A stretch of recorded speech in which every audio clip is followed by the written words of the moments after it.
And we are back here on Greedo Plays MMA. We were off for a week, obviously with no UFC card, and here we are for UFC Fight Night Perth here in Western Australia. In the main event on Saturday, we have got Carlos Ulberg versus Dominick Reyes in a potential championship eliminator fight. I think it's very certain. I believe the winner of this fight is going to be fighting for the World Championship in their next bout versus the winner of Alex Pereira and Magomed Micallef. Just in a couple weeks, we'll have that full card predictions out there for you next week, as that card is just coming up again a week from Saturday, or at least Saturday, where Ulberg and Reyes are fighting. So it's a prime position for both guys to establish themselves as a championship fighter, and we will see on this 14 fight card as the UFC returns again this Saturday. Now, before we get into the video, folks, make sure to hit that subscribe button down below for some more UFC content here on the channel. This is going to be the first of 5 videos this week on Greedo Plays MMA, because tomorrow, PFL Europe predictions. Monday, we'll have our PFL MENA predictions. Tuesday, Dana White's Contender Series, and the best bets for this card will be out on Thursday as well. So stay locked in here on Greedo Plays MMA for content throughout the week. Also on the main channel, Greedo Plays college football predictions and best bets, NFL predictions and best bets, and MLB best bets as well. That's linked in the description down below. Let's go. First of 14 fights from Perth, Western Australia. First fight is essentially a Contender Series fight. However, both guys have just been signed to the UFC. So, Pericic takes on Ellison to kick off the night in the heavyweight division. Initially a bout scheduled for Dana White's Contender Series. They get moved to this card. I think I know why. Because Pericic is from City Kickboxing. Obviously, same gym as Israel Adesanya, Dan Hooker, and whatnot. And you want him on the Australia card. It's basically the only reason he's here. Guys, if this was a Contender Series fight, you know what? I'm going to break this down like it is a Contender Series fight for the most part, okay? Because essentially it is. But both guys have already been given contracts. Obviously, they're getting their $12K to win, $12K to show, and it's almost a guarantee that win or lose for both guys, they will get a second bout in the UFC. I'm not impressed with Pericic. I'm not. I get it. He's supposed to have, great potential in the sport. He's 6'5". He's a huge guy. I watched a couple of his fights, and I'm not impressed with what he can do. He's beating guys, and he's beating them early. He's beating bums is what he's beating. So this is how I approach Contender Series fights. And if you want to see my Contender Series predictions this week for week 7 of the Contender Series, come back on early Tuesday morning. We'll have that out on the channel. But this is how I break this down. We watch all their fights, and we come to a conclusion at the end of the week. And I'm just like, or obviously before the fight started, I'm looking at Pericic. He's fighting guys who are bums. He's fighting guys who shouldn't be in there with him. His last 2 fights are against 0-0 fighters, and he beats them in 1 minute and 17 seconds in both of those fights. Like, okay, I watched him fight a 15-14-2 guy who is a journeyman fighter, and he goes out there, gets kicked in the nuts, I believe twice in the fight, eventually gets a body lock on this guy, and legitimately jumps up in the air and takes him down, eventually submits him with a rear naked choke. What happens in the fight after that? He fights this guy in Hex for the Hex Championship, and he loses by second round sub to a Hex fighter who's 39 years of age. And just because you win 2 fights against guys without wins, without just MMA fights in general, you get into the UFC? If this was a Contender Series fight, I'd be calling this dude a fraud, and we'd be all over Ellison. I think Ellison's pretty damn good. I know he hasn't fought the toughest competition. He's lost before, too. Back in May of 2024, lost to Dave Pearson, who at the time was... Nope, it was 5-1. He hasn't fought since. But Ellison's won 3 in a row, and I get it. He's not fighting in a promotion like Hex. However, Brando's only fight in Hex was a loss for the championship. And since then, he went to SFL and SFC. I don't know Australian regionals or New Zealand regionals, but I don't think that's the highest level card. Ellison's been winning, and sure, he's not fighting the best competition, but his last fight fights a 6-3 guy who looked like he was kind of a fat, unathletic heavyweight, but he looks decent. He gets backed up against the fence at one point, fights the dude off. This dude, Rafael Brewster is who he fights. Guy swings big, kind of slips, and as he's getting back up, Ellison catches him right on the chin with a kick. Head kick, knocks him out. Crazy. On Tapology, you say punches in a no. He caught him with the head kick, and then he finished him on the ground. The fight was over, though, essentially, once he landed that kick. That's impressive for a heavyweight for me. And I look at Brando, I'm like, you haven't beaten anybody. And sure, Elisha hasn't beaten anybody either, but I think Elisha looks way more impressive in his wins. Because at least for Ellison, he's fighting guys who actually have MMA experience. I don't know who the hell I don't know where they find these guys. This dude Brando's fighting, but the last fight he had against Orion Kenny, guy was 0-0. This guy that he fought before that, Tumanko Phillips, 0-0. He's fighting guys who aren't real fighters, okay?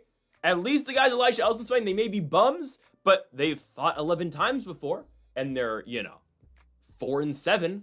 I'm going to take that over a guy who's 0-0 who has never fought since. It just screams to me, you're getting match made against these horrible guys just because you train in the same gym as Adesanya and whatnot. You're a CKB guy, so we're going to give you good fights. There's a reason he got the Hex title fight in his third professional fight when he wasn't ready for it, and what happened? He got taken down, he got subbed. I'm taking Elisha Ellison in this fight. I think he's an all-around better striker. I'm looking at Brando, and I'm just like, this dude's extremely raw. Is Elisha Ellison raw too? Yeah. I think if this fight was on the contender, I'd probably say, I don't think both these guys should be in the UFC yet. I don't think so. I've been told, at least through looking through stuff, Elisha Ellison is supposed to have a really good ground game. We haven't entirely gotten to see that just yet, just because a lot of his fights are just won on the feet.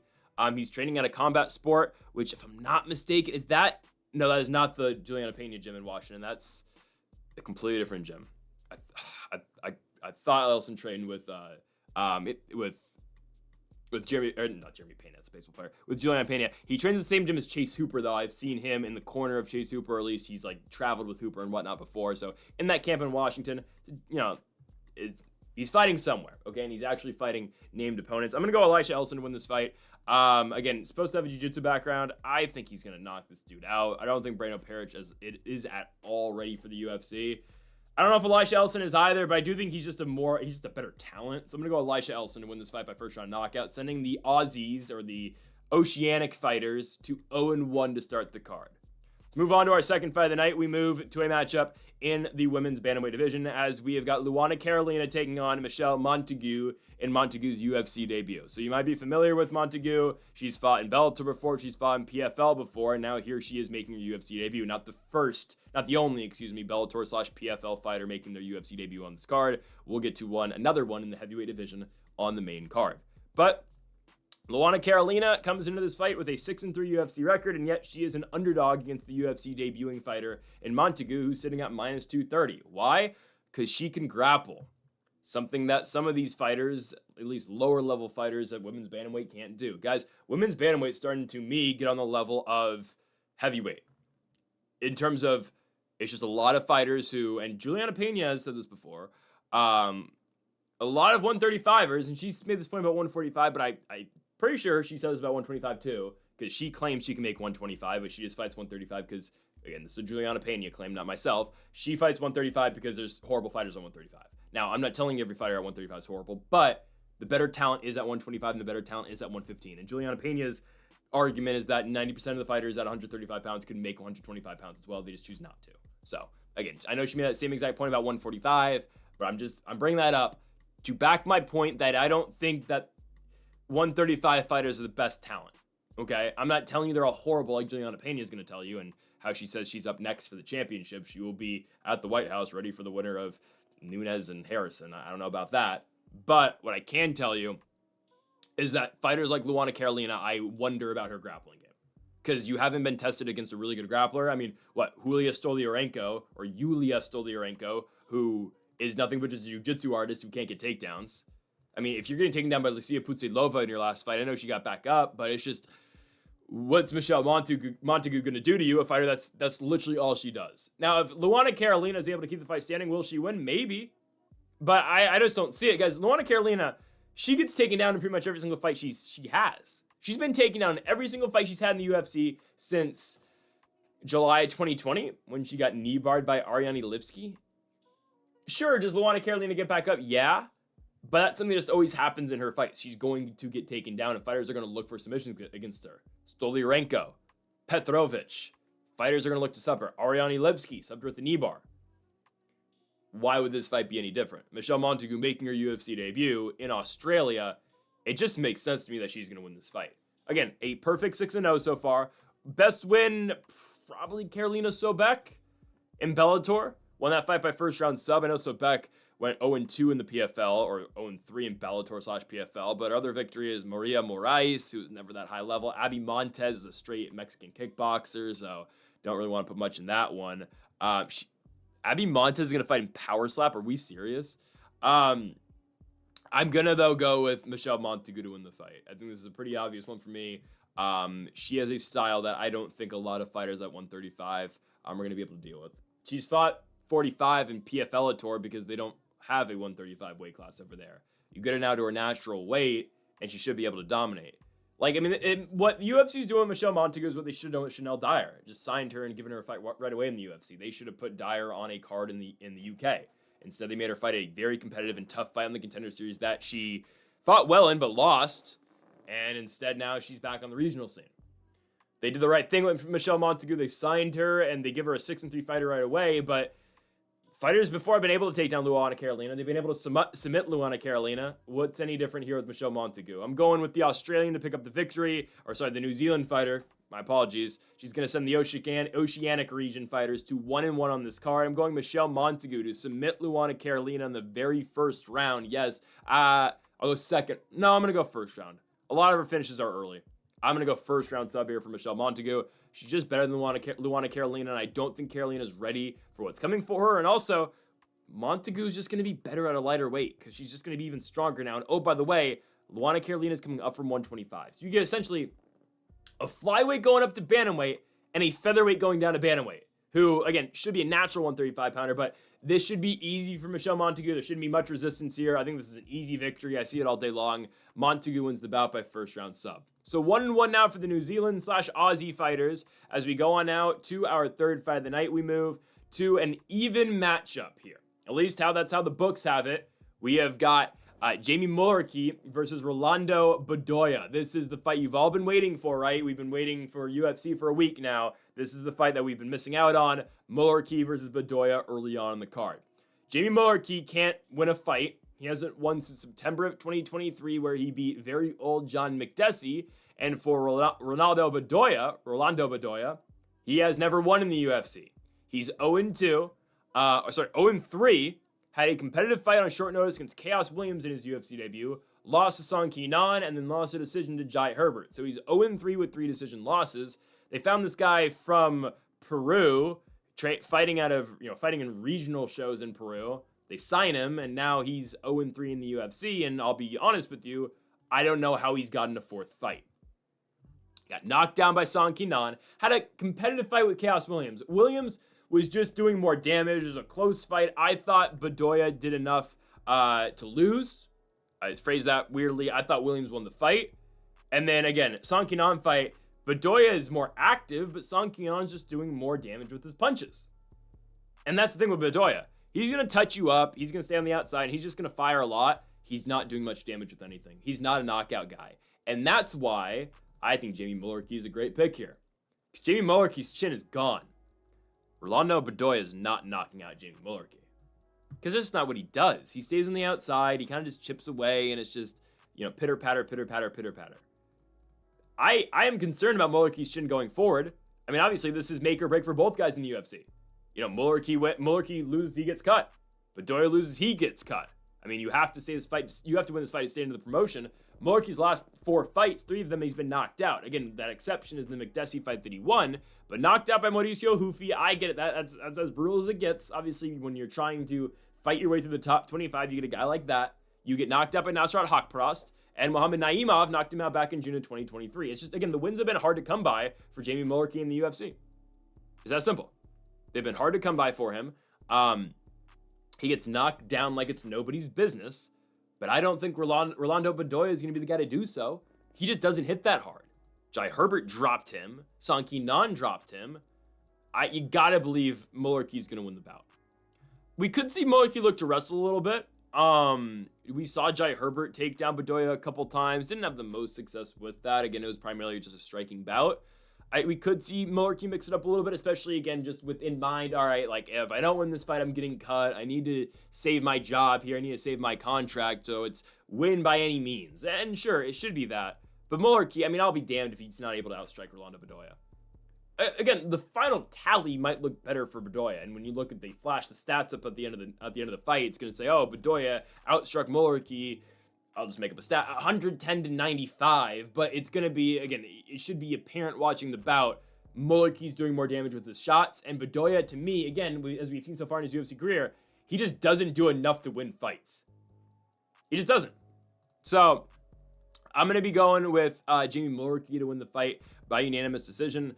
I see some people are picking Bedoya to win by KO. Again, I don't think he legitimately has knockout power, and I do question, okay, where he came from. The regional scene in Peru, we don't know what that is. His last knockout victory is against a guy at the time who was 17-6, and I can't believe this is a real stat. This is, okay, I need to take some time on this one. Rolando Bedoya's last knockout victory and second to last win on the regional scene was against Mauricio Torla? At the time, he beats this, I believe, Ecuadorian fighter, who was 17-6. Colombian fighter, excuse me. The guy was 17-6 when Bedoya beat him by knockout. Since then, again, he was 17-6 when Bedoya beat him. He's now 25-24. How has that happened in the span of 4 years? That's insane. How are you fighting that much and losing that? Wait, that's actually... Whoa. That's actually... Wait. He's lost 18 times in 4 years and also picked up 8 wins? How is this real? How are they sanctioning this? That should tell you the type of regional system and organization he's been fighting in, okay? And now you get in the UFC and you're 0-3. Jamie Mullarkey's not a high-level guy, but he's good enough to beat Rolando Bedoya. So I'm going with Jamie Mullarkey to win the fight by unanimous decision. He'll be able to stay on the outside and kind of do what Bedoya does, but instead just actually do damage with his strikes. Give me Mullarkey by decision. Fourth fight of the night, we go to a matchup in the flyweight division. Little surprise, Josias Musasa is a favorite here. The fighter coming out of the Democratic Republic of Congo gets his second bout in the UFC, and he's taking on New South Wales' own in Colby Thicknesse. This is going to obviously be the fourth fight of the night for the Aussie/New Zealand fighters. We currently have them at 2-1. Can Thicknesse make them 3-1? Okay. Very disappointed in Josias Musasa's first UFC bout. I had a lot of hope for Josias Musasa. Now, it's not on that Atiba Gutierrez level of hype that I had, but I was thinking, again, Musasa was going to go through you're going to have a pretty good run in the flyweight division. I was really optimistic about what he could do. Coming over from Congo, hadn't really been given adequate training, as Dana said when he signed Josias Musasa. He comes on over now. He's fighting I think he's still fighting in the Congo, though, is he? Oh, my goodness. I believe the thing about Musasa was they were going to try to get him to fight out of the PI and get him, again, an easier weight cut and whatnot. Apparently, he hasn't done that. Okay. And his last fight was horrible. And that's the thing. You get him in the PI, and he cuts the weight better. He cuts the weight more effectively. Well, what happened in his last fight? So, he wins his contract in the Contender by split decision. He's a -800 favorite in his first UFC fight against Carlos Vera. No disrespect, Carlos Vera is not very good. He's just a jiu-jitsu guy who can't strike and not an all-around mixed martial arts fighter who, oh, by the way, is 37 years old. Okay? By the way, they wanted Carlos Vera to fight David Martinez on Noche. Really? Guy just beat Rob Font? Really? Yeah, that would have been great matchmaking. Anyways, Josias Musasa, whose nickname is the KO Wizard, gets that fight against Carlos Vera, and he loses it by submission in the first round. But it's the way he lost. Bro got dropped. He got knocked down. It's not like, oh, he got tripped, he got taken down, he slipped on a banana peel. No. Carlos Vera knocked him down, followed it up with the rear naked, and subbed the guy. It was as bad as a first UFC fight could have gone. You're a -800 favorite, and that's what happens to you. Now, for Colby Thicknesse, his only fight in the UFC is against Alexandre Topuria. Obviously, that was the fight where Elliott is in the corner, obviously, of his brother, and Volkanovski's in the corner of his guy in Thicknesse. Colby loses every single round, I'll say that. Thicknesse loses every single round. Topuria out-grapples him in the third and outstrikes him in the first round. Second round is close, but I thought Topuria won it. I thought it was a pretty easy 30-27 for Alexandre El Conquistador Topuria. Is Thicknesse really that good is the question. He's very unproven. He's 7-0, but the guys he beat on the regional, yeah, he was the Hex Bantamweight champion, but beat a 5-3 guy for it, a guy who's now 5-5. I do really wonder, the talent level in both Hex and Eternal. I don't know. I know they are the best regional promotions out there in Australia/New Zealand, again, just in that area, but, I mean, you're fighting a guy who's 5-4 for the title.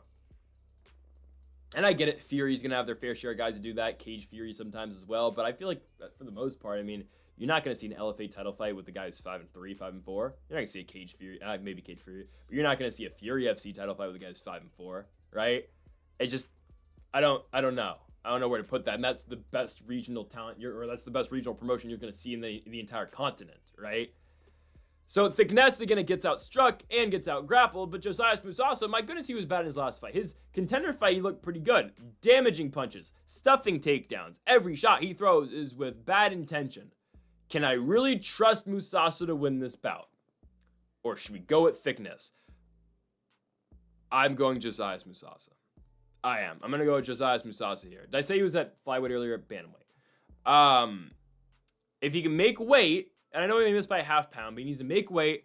He is a huge guy for 135. He's got a huge reach for the weight class, too. He's just, again, and there's a reason he missed weight, because look at Josias Musasa. This guy, I mean, just look at him. There's not much other weight to cut for the guy. Right? I mean, they take these pictures for fight week. Obviously, this is a picture from the Carlos Vera fight, or before the Carlos Vera fight. They take those pictures. Usually, media day is Wednesday or Thursday, if I'm not mistaken. So right there, he's still probably got at least 10-ish pounds to cut, 8-ish pounds to cut. So let's just say he's walking right there, that picture at 142, 143. You still got to cut 7 more pounds. There's no more weight to lose. Look at him, right? It's just, I don't know. I think he would be much better at least, getting that UFC nutrition plan at the PI or fighting at 145. But in this bout, I think he's better than Thicknesse. I look at the reach advantage he's going to have. He's going to have 5 or 6 or 7 inches of reach. Probably 5. I'm sorry, probably 6. It's going to make a difference. And I think if Musasa, again, he looked very hesitant in the first fight against Carlos Vera. And sure, the fight didn't last very long, but he looked hesitant, looked kind of unwilling to pull the trigger early. And boom, that's where you get caught. And that's where you get your bat taken and you get subbed. I think he's going to be better this time around. I think he lets the hands go. I'm going Josias Musasa to knock out Colby Thicknesse in the second round. I am going to believe, and I do believe that, yes, he does have really good power. He just needs to put it all together. Live up to the nickname, man. I'm going with the KO Wizard. I'm going with Josias Musasa to win the fight by second round TKO. Next up, we move on to a matchup here in the middleweight division. Andre Petroski goes on the road, essentially, to take on Cam Rowston. Again, it is 2-2 now, at least for the Oceanic fighters, with the loss for Thicknesse. So, Andre Petroski finds himself on this card against Cam Rowston, who just won his contract, right? Cam Rowston wins the contract on the Contender Series. He said it in his post-fight interview after he went out and beat Brandon Holmes. He said, I want to get signed to the UFC, obviously, and I want immediately to fight on the Australia card in about a month and a half. Dana signs him. Dana says initially, we have 16 fights in this card, so I don't know if he says 16 fights in this card, so I don't know, it's going to be difficult, but you know what? I don't care, so I'm going to sign you, and you're going to be fighting in Perth. What happened to those 16 fights? I mean, I've never seen a UFC card with more than 15 bouts, so I was surprised when he said that. And okay, we have 14, which I'm not complaining. I think 17 fights would be quite a bit, but at no point ever did I see 16 fights in this card. I remember specifically after Dana said that to Rowston, I was like, all right, let me check Tapology real quick, and there were only 13 fights listed. I was like, where's he getting this? Anyways, Cam Rowston's making his UFC debut. The guy's good. He is. He's pretty solid. He beat Brandon Holmes in his last fight on the Contender, right? We had Holmes to win because I wasn't really sold on Rowston just yet. I don't know if I am too. I don't know if I am right now. I think he's good. I just don't know if he's ready to beat an Andre Petroski. Brandon Holmes was a very raw talent who looked like he had it all. Beat Zach Borrego in his last fight before going on the Contender, and Rowston just goes out there and finishes him in the first round, knocks him down twice, wins the bout. Good win for Cam Rowston, right? Again, this is a very tall middleweight. He's 6'3", 185, right? Training out of CKB, another one of these Adesanya guys. Very good grappling game, and he can strike with you as well. The biggest hit on him, though, is he fought Torres Finney on the Contender in 2024, and he was one of Torres Finney's 3 victories over there on the Contender Series. And Finney just went out there and just mauled him on the ground. And that's Finney's whole fight style. It's not entertaining. It's not fan-pleasing. He's going to go out there and he's just going to lay on you, essentially. Going to take you down and hold you down. That's what Torres Finney's going to do. So Finney wins after landing 10 takedowns and actually getting outstruck by Rowston after having, 12-plus minutes of control time. But that's concerning, again. And I know that's Finney's own, that's his way, that's how he fights. Andre Petroski wrestles, though. you know? And Rowston, what did he do past the Finney fight? Well, he beats, a couple unknown guys in the regional scene in New Zealand and in Eternal MMA, but he's beating, a 3-1 and a 4-3 fighter in Eternal. And then you get your shot in the Contender Series. You beat Brandon Holmes, but the thing I said about Brandon Holmes, again, he looks like he's solid, He looks like he's got potential. But again, exactly that. There's potential there. This is a guy who's still very raw, who's 5-1. I think Petroski's going to beat Brandon Holmes. Holmes has never seen a fighter like Andre Petroski. Yeah, I get it. Petroski's 34. Petroski's coming off a loss to Edmund Shabazian, which sucks. He gets dropped in that fight. And that's got to be the danger for Andre Petroski in this bout, right? You know the power that's coming back at you right now with Cam Rowston. He drops Brandon Holmes twice in the span of 3 minutes. So you got to be aware of that if you are Petroski. But at the same time, if you're Andre Petroski, if I get a takedown, I'm in a great position to win this bout. Because of what we've seen Rowston struggle with before in the past. I get it. 7 submission victories. It's different, though, when you have a very good wrestler and a UFC caliber guy who's 34 years of age and has had 11 UFC fights and won 8 of them, and he's got you on your back and you don't got a way out. And that's what Petroski ultimately wants to do to guys. Yeah, his striking game's evolved a little bit, but he's not a striker. He's a wrestler at heart. And that's what he's going to do, right? I mean, Petroski's is going to look to do to Rowston like he did to Budka, like he did to Josh Fremd, like he did to Wellington Turman. That is the exact game plan that the American out of Philly is going to try to pull off here. And I believe he's going to be successful. To me, it's just too much too soon for Cam Rowston. I think I might put too much stock in Andre Petroski sometimes, and I think I might be higher on the Renzo Gracie fighter than a lot of people are.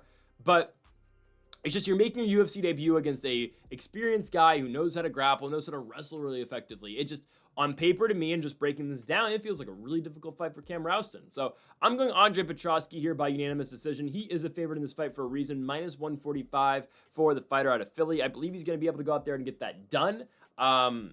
What will Rowston be, though, when he's on his back and he can't kickbox and there's no threat of a submission off his back either, right? What will he be? It's a difficult fight. I'm going Andre Petroski by unanimous decision, again, on the road in Australia, sending the Australian/New Zealand fighters to 2-3 on this card. On now to our next fight, our 6th fight of the night. We go to a matchup in the welterweight division. Jonathan Micallef. I can never get his name right. My goodness. Jonathan Micallef. I know that's wrong. Taking on Oban Elliott. Micallef. It's Micallef. Jonathan Micallef taking on Oban Elliott. I get his name butchered all the time. Micallef coming off a victory in his last battle over Kevin Jusay, wins the fight by decision. That was, I believe, on the Duplessis Strickland card, if I'm not mistaken. It was. He wins the fight by unanimous decision, got his UFC contract by winning via triangle choke on the contender against Muhammad Addo. A guy who really burned out after getting a shot in the contender did Addo. But anyways, big victory for Micallef.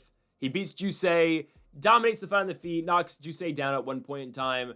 All around good victory. But that's all we have so far out of Micallef, as he's now going to be taking on Oban Elliott, the Welsh gangster, who is 3-1 in the UFC, coming off his first UFC L, and that was to Seok Hyun Ko. That was in June on the Hill Roundtree card in Azerbaijan. Weird fight, though. And I will say that about that one, right? Oban Elliott initially, 2 weeks prior, was supposed to fight, I think in the Apex, against Ramiz Brahimaj. He was a minus 500 favorite to win that fight. It kind of felt like a surefire thing he was going to win. And in all fairness, that's how the Ko fight felt too. He was a minus 500 favorite to get that one as well. But Elliott goes into, that fight week initially in late May thinking, all right, I'm going to get Ramiz Brahimaj. Instead, he gets Seung Hyuk Ko, a guy who wrestles him as well. I mean, we kind of expected Ramiz Brahimaj to potentially, again, well, that's just what he does, switch levels and get the fight down to the ground. And well, the Korean Tyson, as his nickname is, says, you know what? We're not going to strike. I'm going to wrestle you. And Oban Elliott loses 30-27 on all 3 cards because he just gets out-wrestled the entire fight. First round's a little bit competitive, but I think Ko wins it. Second and third rounds, Seok Hyun Ko sees, all right, I can take this guy down at will, and I'm just going to continue to do that. So when Ko shot his 4 takedown attempts between the second and third rounds, he landed all 4. 4 minutes of control time in the second. 4 minutes of control time in the third. It's a problem. I get it. Oban's striking game's good, right? He can go out there and he can knock you down. He did to Basel Hafez. He can walk you down, right? He did get cracked in the Val Woodburn fight. But, right, that's what Oban's trying to do. That grappling performance wasn't great. Now, will Micallef look to wrestle him? I don't think so. Maybe. I think we're going to see a much more willing and engaging striker in Micallef, at least from what we saw out of Ko back in Azerbaijan. So it should open up a lot more for Elliott, who I think is really good on the feet. But I don't know, man. It's just that last loss was really bad. And I know, again, it wasn't his fault. Technically, he didn't get the Brahimai fight. There was visa issues on the side of the Welsh fighter there. But in a striking battle, too, and I get it, Elliott's got power. He can throw hard. Micallef's got 5 inches of reach on him, though. Same height, but Micallef is 6 feet tall, 77-inch reach. Oban Elliott, 6 feet tall, 72-inch reach. I think Micallef's actually a really good underdog here. I don't want to, completely shy away from Oban just because of that L, but I look at this and I'm like, all right, if Micallef wants to shoot, I think it might be there. And at least, again, just the presence and the thought of the takedown, I think, is going to go a long way for Micallef here, too. I think it is, just because of how Elliott lost his last bout.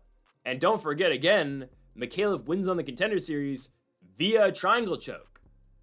And, got a takedown in that fight against the Canadian Otto. And I get it, right? Jusei was coming off an Elder Bryan battle at the time. He was supposed to fight Lazy King in PFL Europe, and that fight got canceled because I guess Lazy King's not fighting in PFL anymore. I don't know what's going on there, right? But that's not a bad victory for Micallef. And he drops Jusei in that one and looks decent, right? Oban's coming off that L. What are you going to be in response to that first UFC loss?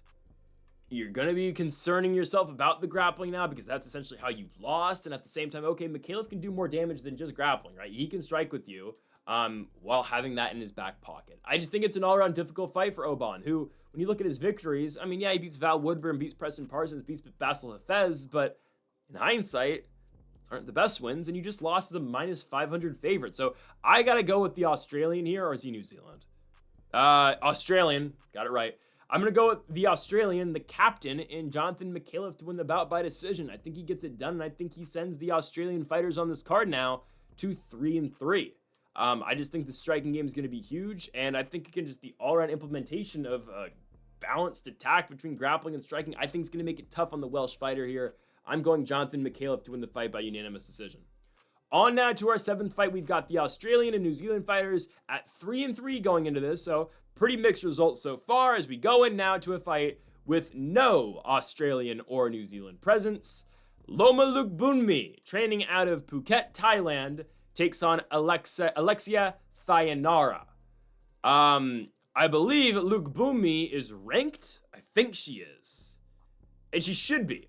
Lookboonmee's 7-2 in the UFC. Hasn't beaten a good fighter is what I should say. She's fought good fighters, if you can't count Angela Hill back in pre-pandemic days in February of 2020, and a loss to Lupi Godinez. But Lupi Godinez is pretty damn good, right? Lookboonmee, since the Godinez loss back in 2021 on a Miesha Tate Ketlin Vieira headline card, has come back and won 4 consecutive fights. Starting with the Denise Gomez victory, then beating Elise Reed by submission, beating Bruna Brazil by decision, and then beating Estela Nunes. My problem with Loma Lookboonmee is, and I don't know if this is just the UFC matchmaking her, I don't know if they like Lookboonmee, I don't know if they're trying to break into a Thai market, at least again with the Muay Thai and kickboxing and whatnot. She doesn't fight tough fights. The Denise Gomez fight at the time, kind of difficult.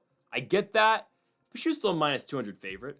Elise Reed's never, struck fear into anybody. Bruna Brazil, Lookboonmee was always supposed to win. And the Estela Nunes fight was one of the worst matchmaking decisions I've ever seen. I get it was supposed to be Lookboonmee and Ariane Carnelosi on that date. But Lookboonmee was a minus 1,000 favorite against Nunes, who is now 6-6, and that was her 5th UFC fight. She went 0-5 in the UFC. I don't even know how she got that 5th fight against Loma Lookboonmee. She was booked against Molly McCann at one point. It was Estela, just because, again, it just felt like, all right, whoever gets this 5th UFC fight for Estela Nunes is 100% getting a free victory because she's just not that good at fighting. She's an automatic L. So Lookboonmee wins that fight. It's actually closer than it probably should be. You can easily score a round for Estela Nunes, which is horrible. Going into the second round, it's 10-9 Nunes. That's a fighter who went 6-6 as a pro, 0-5 in the UFC, and Lookboonmee's struggling in the first. Sure, she wins the second 2 rounds. Second round's actually kind of close. Third round's all Lookboonmee. She takes her down, holds her down.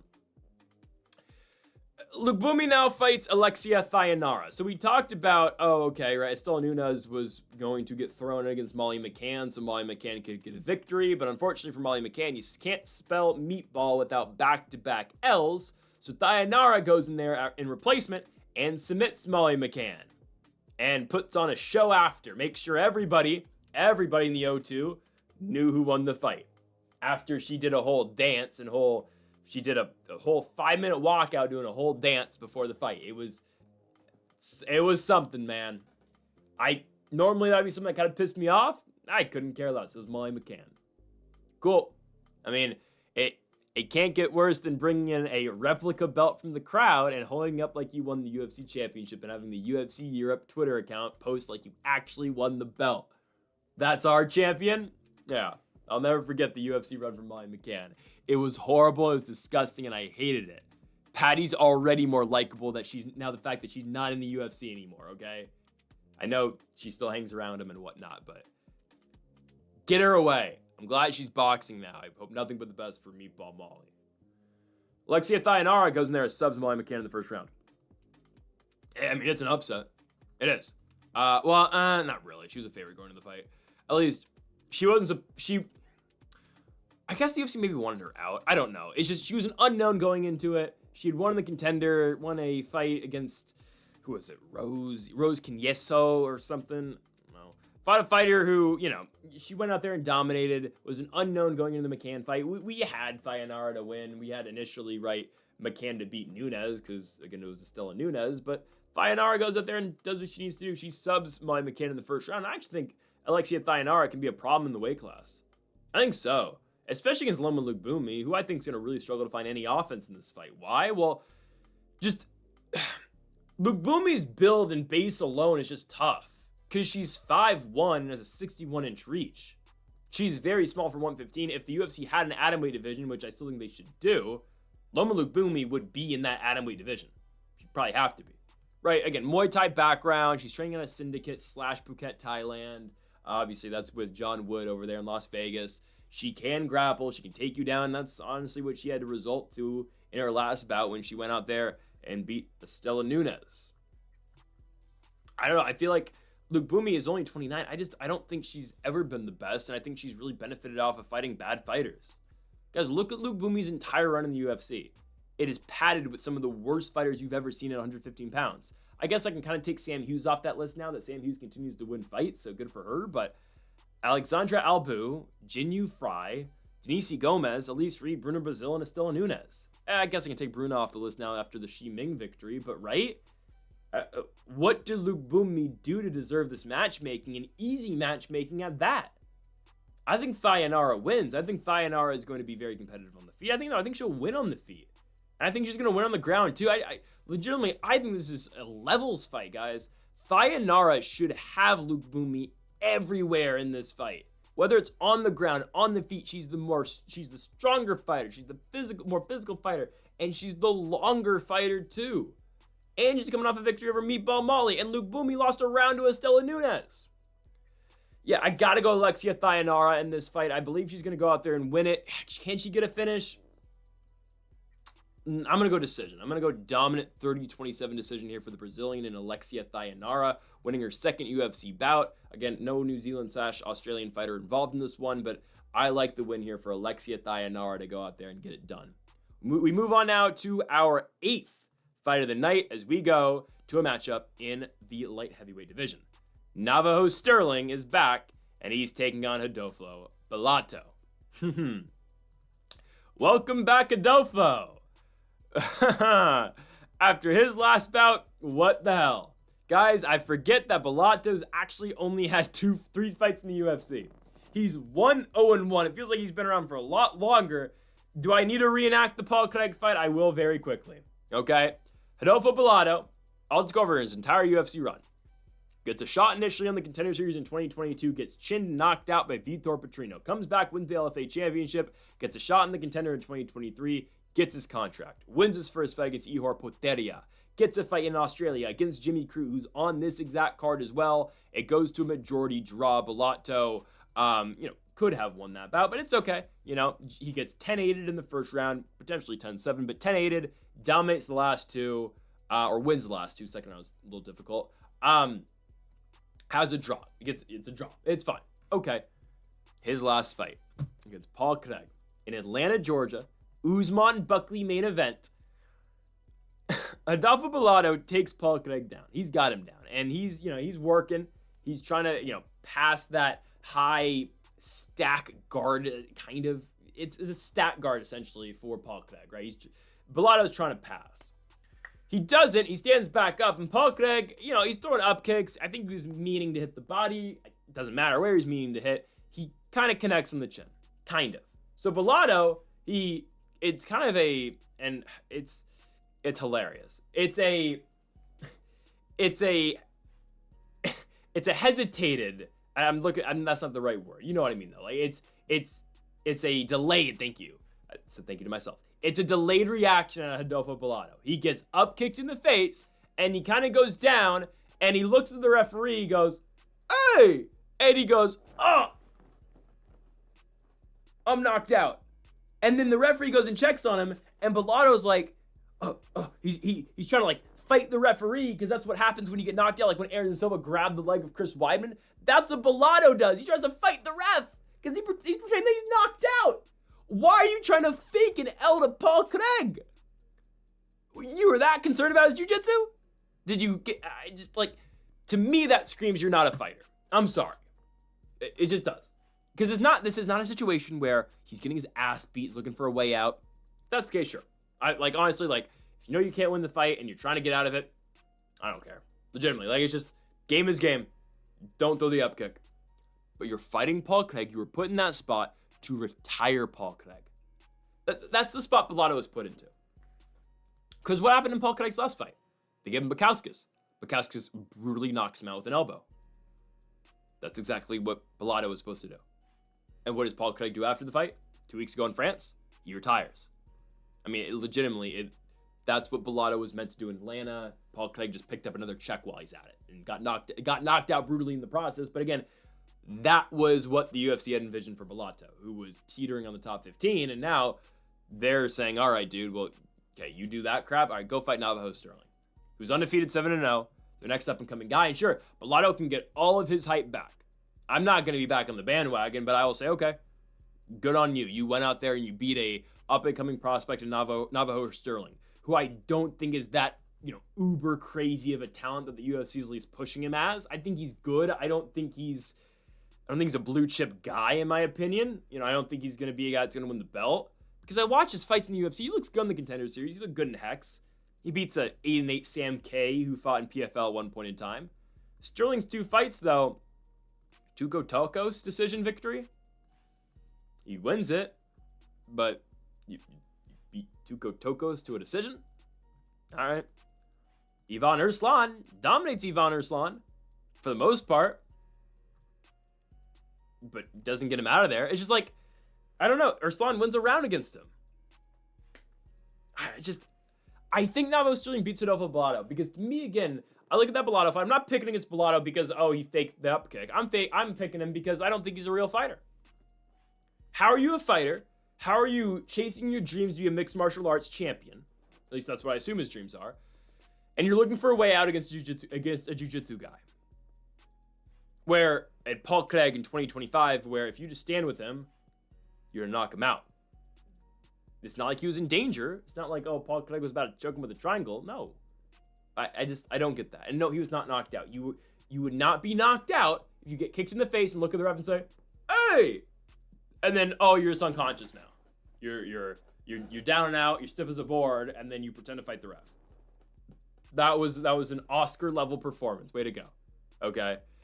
I gotta go Navajo Stirling here. I'm not impressed with Navajo Stirling right now, just because he has not, I don't want to say he hasn't made that leap, but he hasn't firmly established himself as a guy that you have to watch and, he's gonna knock out whoever they put in front of him. He's just he is a kickboxer who's gonna stay on the outside and find a way to decision you. I'd be impressed if he knocks out Bellato. Bellato, for as low as we can be on him right now, He's going to offer something in the striking exchanges. He's going to offer something on the feet. And I don't think Navajo Stirling's just able to walk right through him and knock him out because, and I get it, Tuco Tokos has a chin, Erslan kind of has a chin, but if you're not able to finish Tuco Tokos, you're not able to finish Ivan Erslan, who are not on the level, I don't think highly of Bellato. I think Bellato's better than those guys, though. If you're not able to finish those two, how are you going to knock out Rodolfo Bellato? I think Stirling wins. I think he probably wins at 30-27, but I don't see the finish. I think he's going to fall into the Carlos Ulberg thing. Regional scene, he's knocking out everyone. He's a knockout artist from CKB. He fights light heavyweight. He's a huge guy, and he comes into the UFC. Can't get a finish to save his life. I'm going Navajo Stirling by decision. I'd sell my stocks, though. I don't think he's that good, okay? Nor do I think Ulberg's that good, but we'll get to that later. Give me Navajo Stirling by decision. It's a no-brainer, but it's just not a fight that I'm over the moon about. Next up, we go on to, so by the way, Australians, New Zealand fighters are 4-3. We move on to our 9th fight of the night. We go to a heavyweight matchup. It's on the main card. Don't know how it got here, but here we go. Scotland's Louis Sutherland takes on Justin Badman Tafa. Tafa continues to get fights in the UFC. I guess, sure, he's 7-5, and he's like their new Mark Hunt, if Mark Hunt wasn't that good. But it's one of two Tafas fighting on this card. It's one of two Tafas that were supposed to fight on this card because Junior Tafa was supposed to fight Ibo Aslan, but that fight got canceled, if I'm not mistaken, due to a Junior Tafa injury. So both Tafas were supposed to be on this one. So I guess that was the 15th fight, and I guess the Doohoo Choi fight was the 16th. So maybe they actually did have 17 fights for this. Anyways, Justin Badman Tafa takes on Louis Sutherland. It's for the Justin Tafa contract. Sure, he's, this big Australian, New Zealand dude who, is going to try and knock your head off. He's the new Mark Hunt, kind of, but he's not very good. And he's kill or be killed. Sure, he's coming off a knockout loss to Ellison Teixeira. I mean, that fight alone at UFC 312 on a main card of a pay-per-view gave Ellison Teixeira, the UFC, and the odds makers enough confidence to make Ellison Teixeira a -250 favorite against Derek Lewis. Can't say I didn't tell you so on that one. Yep, we were all over Derek Lewis moneyline that week. It was blasphemy, those odds. Anyways, though, I think that was the proper use of the English language. Justin Tafa's lost back-to-back. He gets out-wrestled by Carl Williams, who's now in the PFL, and it was a classic Carl Williams boring win. And then Ellison Teixeira goes out there and knocks him out, blitzes him in 35 seconds, and puts him away. Okay, sure. Justin Tafa before that was on a 3-fight win streak. Harry Hunsucker, where is he now? I don't know. Knocks out Parker Porter and knocks out Austin Lane. Justin Tafa beats up on low-level heavyweights. And that's how they're going to try to keep him around. And essentially, that's what they're going to try to do here with Louis Sutherland, who's 10-3 professionally. He's a big dude. Not the most impressed. I've seen him fight in Bellator. I've seen him fight under the PFL banner. Lost to Slim Chablesi back in 2024. Doesn't get re-signed, or they don't, Bellator/PFL doesn't bring him back. He goes to Levels Fight League, wins 4 fights, but against horrible competition. I think he lost to Abraham Babli back in PFL a couple years ago as well. Now, would Babli and Slim Chablesi beat Justin Tafa? Well, I think a lot of fighters in the heavyweight division could beat Justin Tafa. I could almost guarantee you that Slim Chablesi would beat him. I think Babli could do it too, honestly. I know he lost to Nascimento, but I think Babli would beat Tafa as well. It's just high-level fighters will beat Justin Tafa, but the thing about Justin Tafa is if he can knock you out and if he can find that one big shot, and obviously the night's over. It's in Australia. I think Tafa wins. Yeah, I mean, it's just, I think the UFC has to feel some sort of confidence giving Tafa this bout. They want him around. It's just, how they love putting Tafa on main cards of pay-per-views. They've done it multiple times. Remember when he fought Yorgan De Castro on a main card of a pay-per-view at one point in October 2019? Like, we've been doing this for 6 years now with Justin Tafa on main cards of UFC fight cards. Pay-per-views or fight nights, it doesn't matter. Like, his last fight was a pay-per-view main card fight against Teixeira. They want to keep him around. I don't think Sutherland's that great. We've seen him fight. He's going to try to kickbox with him, sure.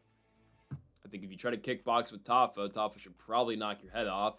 We'll see if Sutherland looks to change levels in this fight, which should be the smart thing to do because Tafa can't wrestle. But also, if you blitz Tafa, you should see success. But at the same time, too, right? I mean, all credit to Tafa, right? He's going to swing hard back, and he's going to try to shut your lights out. The good part about this fight, and the reason it's on the main card, is beyond just Tafa. It's that someone is probably getting KO'd, and the crowd's going to be sent to a frenzy regardless. Now, obviously, it's going to be a much bigger and more exciting frenzy if it's Tafa winning, and ultimately, yeah, that's where I'm going to go. So, give me the Australian here and Justin Tafa to win the fight by first-round knockout against Louis Sutherland. It wouldn't surprise me in the slightest if Sutherland won, so I wouldn't bet this fight at all. I just think Tafa is able to find that big shot first, and I don't think Sutherland is ready for primetime just yet, especially on the road against Tafa. So this will send the Australian/New Zealand fighters to 5-3 on the card, so a good night so far, but obviously still a lot left to play for as we walk into our 10th fight of the night. We go to a matchup here between Tom Nolan and Charlie Campbell in the lightweight division. Tom Nolan, if you remember, had a lot of hype around him going into the UFC, right? Beats Bogdan Grad on the Contender Series, gets his first UFC bout on a main card, or as a prelim, but still on the first fight card of 2024 in the UFC Apex against Nicholas Mata, and what happens? He gets knocked out in the first round in 63 seconds. Oh goodness. That was horrible. Since then, though, Nolan has come back. He's won 3 consecutive bouts. He knocked out Victor Martinez. He beats Alex Reyes, and his best win so far by far is a win over Micallef Borshev, winning the fight by unanimous decision back in February of 2025. So he's 3-1 now in the UFC. Win over Bogdan Grad in the Contender Series, which is a really good victory. Bogdan Grad now in the UFC. He's got a win over Lucas Alexander. Lost to Mohamed Naimov. It's a very good victory looking back at it. And Tom Nolan's opponent this week is going to be Charlie Campbell. Charlie Campbell, who's 2-0 in the UFC, but victories over Alex Reyes and Trevor Peek, who is a fun fighter. He's a crowd-pleasing fighter. Skillfully, though, and, technically sound-wise, he's not the best guy. And I mean that with the utmost respect, okay? So Campbell wins that fight. He beats Alex Reyes, which he's supposed to do. It's the fight where he knocks out Alex Reyes, brother of Dominick, who's fighting in the main event, and DC waddles all on over to interview him. That was me, and I apologize. And DC, asks him a question. Campbell says, DC, what do you think of my performance? And DC's about to say something, and Charlie Campbell says, it doesn't matter what you think. And, I get it. He's playing off the Rock thing. Obviously, Dwayne Johnson's gimmick in the Federation. But, dude, come on. Show DC some damn respect, man. This is one of the greatest fighters of all time, and we're going to laugh at him like he's some fat dude who's 400 pounds. I mean, come on. Come on, show some class. Show some respect. Campbell's coming off the win over Trevor Peek, right? Goes out there, strikes, grapples. I mean, it's a all-around dominating performance from Charlie Campbell, right? He wins it on the ground in the 3rd round. He's out striking Trevor Peek, and when he needs to switch levels, he can. It was very clear in that fight. Yes, Charlie Campbell is just better than Trevor Peek. He hasn't fought since, though, and that was back in May of 2024, April of 2024. It's been quite a bit. And I don't really know how to, really process either of these guys' victories. Campbell's beat Alex Reyes, who was off for 4 years, should have probably never been in the UFC. He knocks him out, beats Trevor Peek, was initially booked against Mauricio Hufi back in November of last year, but luckily for Campbell, he got injured and instead walked in James Lontop to fight Mauricio Hufi. So, probably for the better, Campbell avoided that matchup, and maybe if he wrestles Hufi, who knows, right? Tom Nolan's victories, though, are Victor Martinez, who went 0-2 in the UFC. I don't think he's no longer in the promotion. He actually takes Alex Reyes the distance, and then he beats Micallef Borshev. Campbell did beat Reyes first. I don't know how Reyes even stuck around for the Nolan fight. Well, I do know. They wanted to get Nolan a victory. I think we see a striking fight. I think we do. I know Campbell wrestled Peek quite a bit. I actually think Tom Nolan's defensive wrestling is good enough to keep the fight where he wants it, and I can only assume he wants it standing. So I do think we're going to see a stand-up fight. And pure striking-wise, I think Nolan can win. I think he will win. I still have a little bit of confidence in Tom Nolan because of the knockout victory over Victor Martinez, where, don't get me wrong, Nolan got dropped in that fight before he knocked him out. But because of the knockout win against Martinez, because of the victory over Bogdan Grad where he knocked him out, I have some optimism around Tom Nolan. And another thing I have to mention is Tom Nolan's won 3 times since Charlie Campbell last fought. He's just not an active fighter. I know he's booked against Hufi, and I believe it was an injury to Campbell that meant that he couldn't fight. But you haven't fought since April of 2024. That's a year and a half now. And in that time span where you haven't been in the octagon, Tom Nolan after he lost his first UFC fight, he's been getting work in. He's won 3 consecutive bouts. And again, a win over Vyacheslav Borshev. It is what it is. He went in there and, he wrestled Borshev a little bit, but the toughest way to beat Vyacheslav Borshev is by striking him. That's what Borshev wants to do. Everyone tries to wrestle him, and Nolan tried. He went 1 for 8 on his takedowns, but he had to bear down. He had to bite down on the mouthpiece. He had to strike with the guy, and he outstruck Vyacheslav Borshev. So I got to give Nolan credit there. I think he's evolving as a fighter. I think his striking is still getting better. And for as bad as that initial loss was in the UFC to Nicholas Mata, I do believe Nolan's evolving as a UFC fighter and evolving as a mixed martial arts fighter. And I think he's going to go out there and beat Charlie Campbell. He should be able to get it done by unanimous decision. It's not a fight I bet on. I don't think there's a big discrepancy in talent in this bout, but I do believe Nolan's going to go out there and win. So give me Tom Nolan by decision. That sends the Aussies and New Zealanders now to 7-3. Nolan from Queensland, Australia will get the win. As we go on now to our 12th fight of the night, I think. Are we 11 or 12? We might be on 11. I'm losing track. Anyways, we go on to Jake Matthews versus Neil Magny. It would help if the UFC had an official bout order for this card, but they don't yet. It's fine. Jake Matthews versus Neil Magny. Essentially, right, a home game for Jake Matthews here in Australia. Neil Magny, after picking up win number 22 in the UFC, was it? In the Apex just last month? Yes, well, 123 over Eliseo Zaleski dos Santos back in August, is right back on the horse. Good on Neil Magny, man. Good on him, right? Continuing to fight after losing back-to-back bouts and getting knocked down in back-to-back bouts in big-time spots against Michael Morales and Carlos Prates. Magny gets right back on the horse, and he's still fighting, right? After losing back-to-back main events. The Morales fight was a co-main. But anyways, Magny beats Zaleski dos Santos in a fight where we had Neil Magny. He was an underdog in that bout. I don't know why he was an underdog. One for the Unks, even though Zaleski's older. Magny goes out there. He gets Zaleski down. Does Eliseo win the first round? Probably. It's close. I thought Magny did a decent job. Second round, though, it's all Neil Magny. Magny completely takes over the fight. He takes down Eliseo Zaleski dos Santos, and he just wears him out. As the time is ticking in the second round, clock's going, Neil Magny is just draining Eliseo Zaleski, and he eventually finishes him at the end of the second round with TKO ground strikes. He's back, and you're going to get Jake Matthews. I don't think Jake Matthews should be this big of a favorite. I think he should be a favorite, but was it minus 500, minus 600 essentially? That's outrageous stuff. I get it. Neil Magny is 38 years old. He's not getting any younger going into this bout. And Jake Matthews is only 31. Don't forget, again, made his UFC debut at 19, all the way back in 2014. His first fight card ever being James Tahuna versus Nate Marquardt in Auckland, New Zealand. Right? I mean, he's been around for quite a bit. He fought in the Ultimate Fighter that season in 2014, the Ultimate Fighter Nations season, right? Lost to OAM, Oliver Aben-Mercier on that season to get eliminated, right? He's been around for a very long time. Matthews now has won 3 consecutive fights. He's won 4 of 5. Wins over Darius Flowers, Phil Rowe, Francisco Prado, and a Chidi Njokuani first-round submission victory, with the only loss being in there a top 7 guy in the weight class in Michael Morales. Matthews does continue to win, but minus 600 to me is kind of crazy. Against Neil Magny, who has he's tied for 6th most bouts in UFC history. He will tie Rafael dos Anjos with 36 professional fights in the UFC. That'll be 5th all time after Saturday. And if he does win, Neil Magny's going to jump into sole possession of 2nd place all time with UFC victories.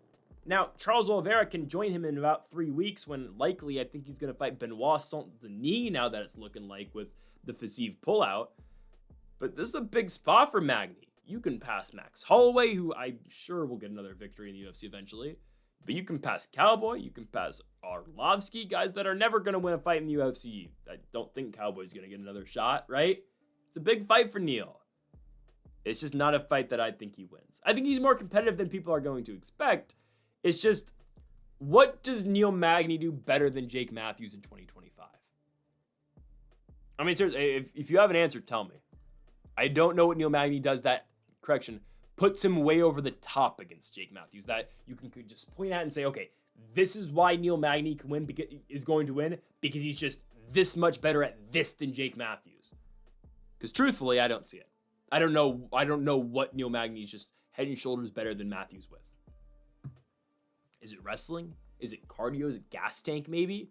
I just don't think so. I think Matthews sees a lot of success, and I think Jake Matthews is just going to be able to control this fight. I don't think we see a finish on either side. I believe Matthews, though, is able to win, and I think he's going to be able to get it done by unanimous decision. I think Magny's outworked against a younger guy who just has more left in the tank at this point of his career than Magny does himself. So I'm going with Jake Matthews to send the Australians, I believe now, to 8-3. I think 8-3, because we have 3 fights left, if I'm not mistaken. I'm going with Jake Matthews here to win this bout. I think he gets it done by unanimous decision at minus 590 on the odds. Okay, our next fight is between Jimmy Crute and Ivan Erslan in the light heavyweight division. Jimmy the Brute Crute gets back in the win column in his last fight, right? In New Orleans against Marcin Prachnio, wins the fight by first round armbar. He's now 5-4-2 in the UFC when it looked like all hope was honestly lost for Jimmy Crute after he loses to Anthony Smith. And yes, that was the first fight card out of the pandemic. Gets knocked out by Jamal Hill, has a majority draw to Alonzo Menafield just to lose in the rematch. Draws against Adolfo Bellato, comes back and actually beats Prachnio in a fight that he was well expected to win. He's a minus 320 favorite, but a fight that he needed to go out there and, obviously get his contract for, or I guess get another fight with. He's taking on Ivan Erslan. Now, I'm surprised this isn't the type of fight they gave him in his last one. They did. I'm surprised they just didn't give him Erslan instead of Prachnio. This is an easier fight. Actually, I know why. He's fighting in Australia. It's the truth. It is the truth. But we have the Australians / New Zealand's at 7-3 or 8-3. I've lost track. This is fight 12. So they're 7-3, I think. I can tell you who's winning right now. I don't need to save you the drama. Jimmy Crute's beating Ivan Erslan. The Croatian Erslan is not that good. I'm sorry. That's disrespectful, but it's the truth. 0-2 in the UFC. First loss is to Ion Cutelaba.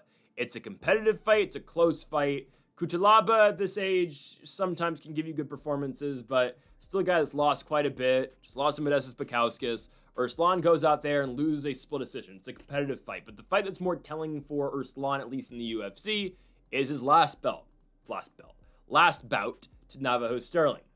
He's gun shy, can't get anything off. And it's not like, the fight's just on the ground and Erslan's getting dominated. I mean, yes, Navajo Stirling changes levels and takes him down. Doesn't really throw. And I get it. Erslan wins a round. The second round's kind of close. There was never really a doubt, though, that Navajo Stirling wasn't going to win that fight. I guarantee you on the live odds, Stirling was never anything lower than a minus 500 favorite to win the fight. Okay, it was never a scare that Navajo Stirling was not going to go out there and beat Ivan Erslan. And Erslan, a guy who had won in KSW, never the champion, if I'm not mistaken, right, in KSW, which made it a little bit of an interesting signing. But a guy who's going to hit hard, not do really much else other than that. A guy who's just going to strike and try to put you away. There is a very clear discrepancy tonight or on Saturday in the grappling game. Ion Cutelaba took down Erslan. Erslan switched positions quite well. Jimmy Crute's a better all-around grappler though than Ion Cutelaba, in my opinion. Cutelaba's, got just straight force and strength to get you down, but once he gets you down, there's not much Cutelaba does. Jimmy Crute should be able to get takedowns and just kind of control it from there, right? Because when Jimmy Crute went on his run, and there's a reason he got the Anthony Smith fight to open up the main card of that Jacksonville pay-per-view coming out of the pandemic, right? When he's going on his run, he was submitting everybody. And yeah, he knocked out Bukauskas in that string of wins, but he subbed Paul Craig. He subbed Michal Ozil-Shashek, which are 2 very good victories. I know, again, Craig's washed now, but at the time, doing that was big time. Did it with 9 seconds left in the fight, right? When he was going on this big run and now submitting Prachnio, it's by submission. When he gets fights down, when he's a better grappler, that's when he's actually successful. Look at this fight. If Jimmy Crute wants to lose, he'll strike. If he wants to find the pathway of most resistance, he'll go out there and, let me try to knock this dude out because he's 0-2 in the UFC. But what I'm hoping Crute does, and I think what Crute will do, is see, okay, this guy has been taken down by Ion Cutelaba. Cutelaba made mistakes on the ground, couldn't get back to that takedown as the fight went on. Let Erslan win the 3rd round in that bout. We're looking at what Navajo Stirling did. Stirling wins the first fight in the feet, then he switches it up in the 2nd and the 3rd. see success grappling-wise. I don't care if Crute doesn't disguise any of his game. I don't think he even needs to disguise it much as, okay, I'm just going to strike with you, and now, boom, I'm going to catch you with something. I really think he can make his intentions known, and I think he'll be fine in a fight here with Ivan Erslan, in my opinion. I'm going Jimmy Crute to win the fight by sub. Fights in Australia. He's from Melbourne, Australia. I have no idea where that is in relation to New South Wales. I know nothing about Australia for the most part, other than that they have huge, gigantic spiders, and that I think all of their cities are just on the coast, and there's nothing in the middle of the country. So I don't know where Melbourne is, but it's the same country. So Jimmy Crute's fighting at home. Okay, everywhere is home for the Aussies. And he should beat up on Ivan Erslan, who I just don't think is high level, and I think will really struggle in the grappling game. I'm going Jimmy Crute first round sub. I mean, again, if Jimmy Crute is anywhere back, and by the way, he's only 29, went on this big losing streak from the age of 26 to 28. If he's any bit back, he should beat a guy who's 0-2 in the UFC, about to turn 34, and a guy that's just not on his level on the ground. So give me Jimmy Crute to win the fight by first round submission in the feature bout against Ivan Erslan. On to our co-main event of the evening, to the featherweight division. We have got Victoria's own yet again in Jack Jenkins taking on Jacksonville, Florida's Ramon Taveras. Kind of a weak co-main, but it's kind of what the UFC does kind of when they go to Australia. They just get all these Australians on the card. Again, every single fight has an Australian except for a New Zealand fighter, other than Lookboonmee and Thainara.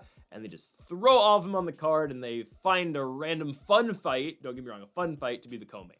Like, pure name-wise, yes, Jacob Matthews, Neil Magny should probably be the co-main event, but I understand why this is here, because this should be an all-action type bout. Jack Jenkins will throw, and he's not afraid to throw. Ramon Taveras will get into your face, and he will make it a scrap. This is all the makings of being a really fun fight, and I'm actually excited for it. Ramon Taveras, this is only his third fight in the UFC, but Taveras already kind of has that. He kind of already has it established within him, or at least he's gotten the reputation now in the UFC early that, okay, Ramon Taveras is fighting, there's going to be a fun fight happening. Last fight against Davey Grant, just got beat to the punch.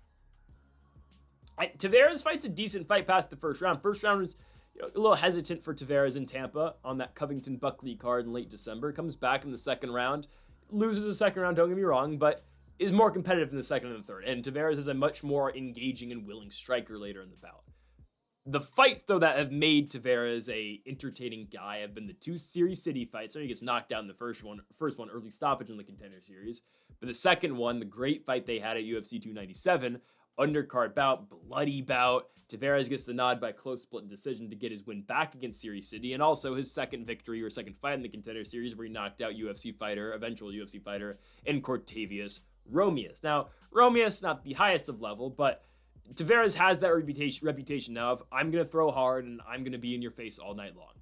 Same thing about Jack Jenkins, right? Jack Jenkins is going to throw. Jack Jenkins will get into firefights. Last fight against Gabriel Santos was good. He just got subbed in the third round. And that's been the thing about Jack Jenkins. He's been in a lot of good positions to win fights. He's won all but two, but the two fights that he lost felt like could have gone his way. That fight against Gabriel Santos, Jenkins wins the first round, knocks down Santos. Second round, Santos is very dominant in the grappling game. Third round, Santos gets that takedown, and yep, he subs Jenkins. So after such a great start for Jack in the fight, he ends up again getting subbed in the third round. You look at that bout against Chepe Mariscal, kind of out of his control. Chepe Mariscal kind of bucks him off with a hip toss of sorts. Jenkins plants with his arm, and boom, there goes his arm. Chepe Mariscal gets the win essentially, or basically, by arm injury. Jenkins was winning the first round, by the way.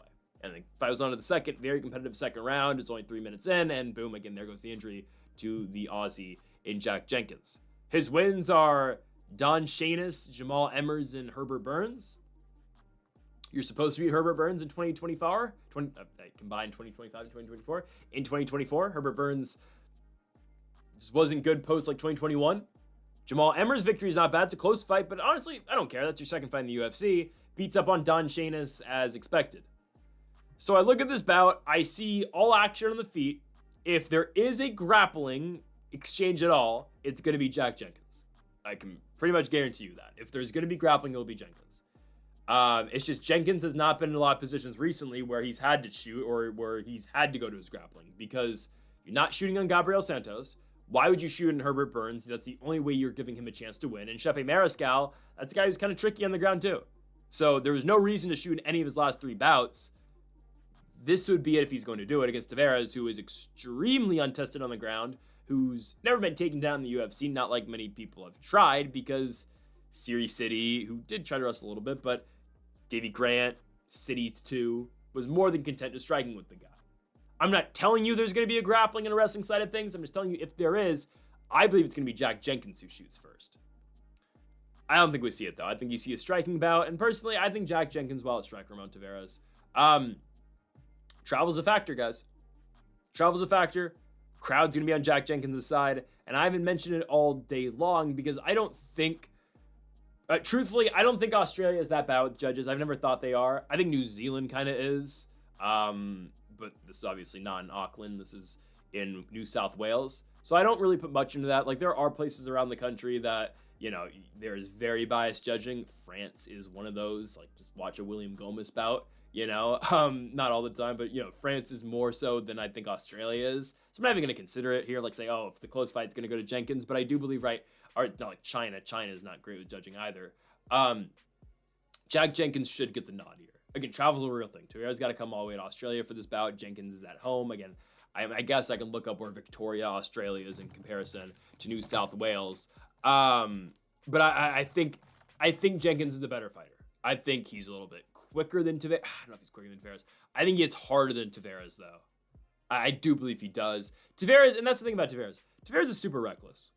He is. He gets hit quite a bit. Okay, Victoria is Melbourne. Okay, so that's really close to New South Wales. The one that's on the other side of the continent is Perth, or the country's Perth. Okay, but this is in Perth. Wait. Oh, this isn't in New South Wales. This is in Perth. Oh, no. Wow. Well, it's still, I'm sure that's like a 4-hour flight across Australia from Melbourne to Perth. Anyways, Jenkins is in his own country, all right? I feel like a lot of fighters are from, like, South Australia, though, no? Or no. East Australia, not West, right? Because that's it. Perth is, like, the only city, I could be wrong here. I'm pretty sure Perth is, like, the only, that's what I was talking about earlier. That's, like, the only major city on that side of the country. I don't know why I thought Perth was in New South Wales. Like, I think I was under the assumption Sydney was the one on the other side of the country. Or, like, Brisbane. Anyways. Going Jack Jenkins here. I think Taveras is too reckless. I think Jenkins is an all-around good fighter with a decent shell, and I think he should be able to cover up at points, and I think Jenkins is going to fire his shots when needed. I'm going with the Australian Jack Jenkins to win the fight by unanimous decision, setting the Aussies now to 8-3? 9-3 on this card? I believe I have them at 9-3 here. I think so. Yeah, give me Jack Jenkins. Main event time. We go to the heavyweight division. Actually, no, there is no Australian in the... Crute. 9-3. On to the main event. Carlos Ulberg versus Dominick Reyes. Winner, I believe, gets next at 205 pounds. We know next week, Micallef will be fighting Alex Pereira for the World Championship. I know Yuri Pericic has a date with Khalil Roundtree. I think you got to give the winner of Carlos Ulberg and Dominick Reyes the title shot, though. Yuri's already lost twice to Pereira, and I get it. It could be Micallef as champion, and Roundtree's there too, but both those guys have been given title shots. Reyes hasn't had a title shot since 2020. Carlos Ulberg, for as unentertaining as he is, with a win against Dominick Reyes, will be 9-1, and now he will have back-to-back signature victories. Here we go. Carlos Ulberg is a favorite. He's a minus 245 favorite at home against Dominick Reyes, and I understand that, right? Fighting in your own home country, Dominick Reyes has had problems in the past with good strikers, as we've seen with the chin. But here's my thing about Ulberg, guys. I don't think he's going to knock out Dominick Reyes. I don't think so. He doesn't knock anybody out anymore. And that's the thing. Ulberg has become so hesitant once he's gotten up the ranks. It started his UFC run. Okay, he's knocking out Negamedianu Nikolai. He's knocking out Tefon Chukwi. He's knocking out Ihor Potieria. Don't forget he got knocked out by Kennedy in Zejiku way back in 2021. Who predicted that fight? That was me. Plus 300 odds we had Nzejuku to win. I will say that for the rest of both those guys' career. I had Nzejuku to beat Ulberg way back when. I was not too impressed with Ulberg coming into the UFC. It is what it is now.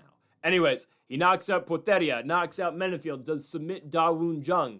But once he's fought an elite guys and got into the top 13, he's a decision guy.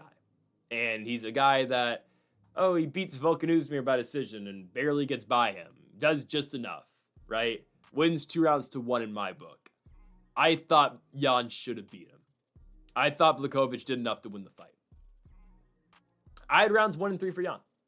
Second round I had it for Ulberg, but I'm telling you guys, Ulberg does nothing to pull away in fights. At least that's what he's done recently.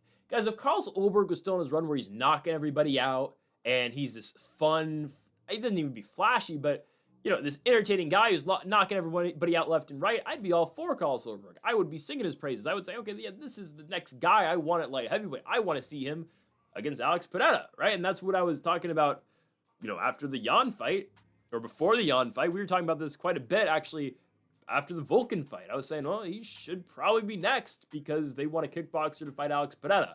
And obviously, Poatan does get a chance to become the champion yet again next week. We'll talk about the fight once we get there. But Ulberg has just been such a underwhelming fighter once he's fought in good competition. To the point where I thought Jan beat him. And I just don't like how Ulberg fights all the time. He doesn't take chances. And sure, he's good enough to just remain on the outside, use his kicks, and just stay out of damage. But it's a point fighting approach. And it's not a point fighting approach like a Michael Venom Page where he's going to shoot in and obviously dart in and fire a big shot. No, Ulberg's going to stay on the outside, jab, leg kick, jab. There's an occasional, straight. It's just, I don't love the style. I don't. He's winning, so I can't knock him for that. But he gets Dominick Reyes, who was a Dustin Jacoby loss away from his career being over. He fights Jon Jones. Did he win? I know this is not a popular opinion. I think Jon Jones beat Dominick Reyes. I don't know. You can say I'm a casual. I don't think that applies. You could say I'm wrong. I believe Jon Jones did enough to win that fight. Okay, and I'm not a Jon Jones glazer at all. I'm not with Dana and all the great stuff he says about Jon. I'm very upset that Jon never fought Aspinall. I get that he's trying to come back. I actually think Jon Jones beat Dominick Reyes. I'm not disputing anything, and that was the closest fight Jon's ever had. More competitive, I believe, than the Gustafsson fight. But here's what it is. Reyes comes back, loses to Jan Blachowicz. That doesn't take away from the fact that, by the way, he beats Jon Jones 2 of 5 rounds, potentially a third, right? I will not be mad at you if you say Dominick Reyes beats Jon Jones. I just personally thought Jon Jones won. I have no argument with Dom wins. It's just that close. Anyways, fights Jan Blachowicz, loses for the vacant championship after Jon vacated to go up to heavyweight. Then they do him no favors by giving him Yuri Prochazka in the Apex. Yuri, after a victory over Volkan Oezdemir, fights Dominick Reyes. He's the rising champion. Boom, spinning back elbow knocks him out. Then fights Ryan Spann in MSG, knocked down the first round. You're thinking career over. I thought it was over. Goes into Louisville, Kentucky to the KFC Yum Center to fight Dustin Jacoby. I'm thinking, all right, this is it for him. Reyes knocks out Jacoby in the first round. Then dominates Anthony Smith. And then the fight that made me serious about Dominick Reyes once more, the fact that he beat Nikita Krylov. I didn't see it coming at all. Did not see it. Doesn't just beat him. Knocks him out in the first round. And I get it. Krylov just lost to Bogdan Guskov. I get that. But the way Reyes did it and when Reyes did it. Yeah, Guskov knocks out Krylov. That happened like 3 or 4 months after Reyes did it. Your chin's not officially fine after that, right? So I am very impressed about what Reyes did. And now, did Krylov shoot takedowns? Did Krylov do what we thought he was going to do? No, but Reyes chins him right away.